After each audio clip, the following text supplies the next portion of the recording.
그 하이엑의 자유헌정론이라는 책을 읽고 있는데요. 저는 이 책은 못 봤어요. 처음 보는 거예요.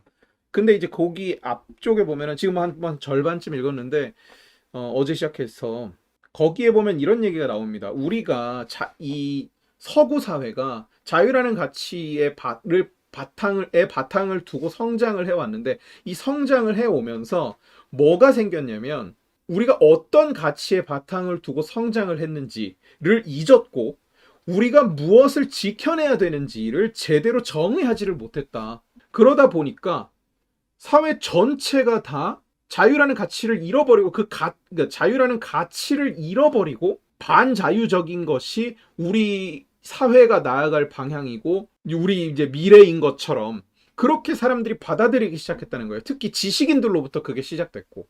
예. 근데 난 그게 너무나 와닿더라고요. 우리가 무엇을 수호해야 되는지를 기억하지 못했기 때문에 이런 일이 발생했다는 것이 그렇잖아요.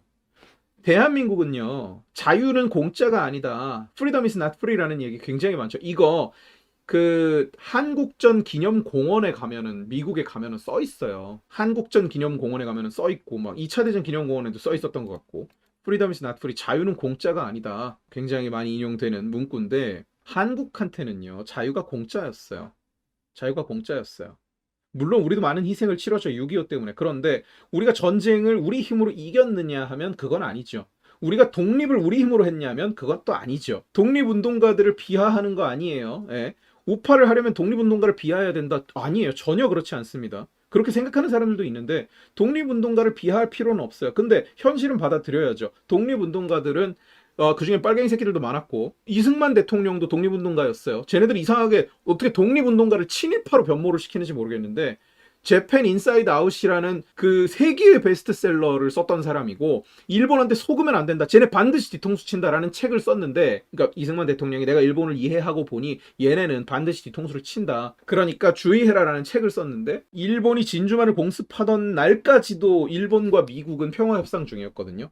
평화협상 중이었습니다. 그래서 그 이제 유명한 얘기가 나오잖아요. 우리가 잠자는 사자를 건드린 것은 아닌가. 라는 게 이제 그 일본군 제독이 했던 말이고 진주만을 서력하기 위한 전투가 미드웨이 해전이에요. 미드웨이 해전. 우리는 자유가 좀 많이 공짜로 주어졌죠. 독립운동가들도 뭐 열심히 노력을 하고 뭐 몸바쳐 한 사람들도 많지만 대한민국의 독립은 팬맨과 리틀보이 둘이서 했죠. 우리는 왜냐하면 독립이 되는 순간까지도 군대라는 것이 없었고 제대로 싸울 수 있는 군대라는 것이 없었기 때문에 그래 게릴라전을 벌이던 팀이 좀 있었던 거지 군대라는 것이 없었고 그래서 독립 전쟁을 수행할 수 있는 능력이 전혀 없었습니다. 중간에 테러 좀 하고 요인 암살 좀 한다고 독립이 되는 건 아니죠. 그게 그렇잖아요. 그러니까 독립이라는 것도 우리는 사실 우리 능력 때문이 아니라 남의 능력 때문에 주어진 거라고요. 일본이 남이랑 싸우던 전쟁에서 지면서 독립을 했고요. 그러다 보니까 우리가 이 자유라는 것을 어떻게 지켜야 되고 왜 지켜야 되는지를 몰라요. 국가가 알아서 해주고 국가가 통제해주고 국가가 주고 국가가 나눠주고 뭐 국가가 시키고 이래라 저래라 이렇게 해라 저렇게 해라 국가가 다 해주면 좋겠다고 그냥 생각을 해버리는 거예요. 우리가 무엇을 지켜야 하는지를 모르니까 한국 사회는.